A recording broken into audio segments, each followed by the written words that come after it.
उडेरूलाल village staff ते टंडो आदम बाया Hyderabad road ते इंक्रोचमेंट जो आज़ार वधी वियो। दुकानदार ऐं होटलनि मालिकनि तरफ़ां रोड ते अॾावतूं ठाहिण करे आए ॾींहुं हादसा रोज़ जो मामूल बणियल।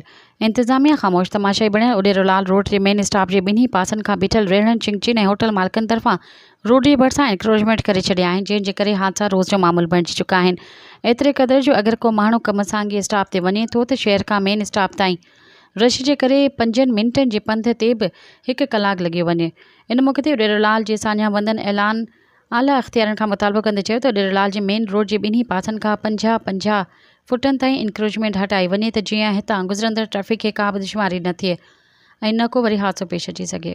मज़ीद ख़बरनि ऐं तफ़सीलात लाइ विज़िट कयो असांजी वेबसाइट www.awamiNewsHD.com ऐं ॾिसंदा रहो अवामी न्यूज़ HD।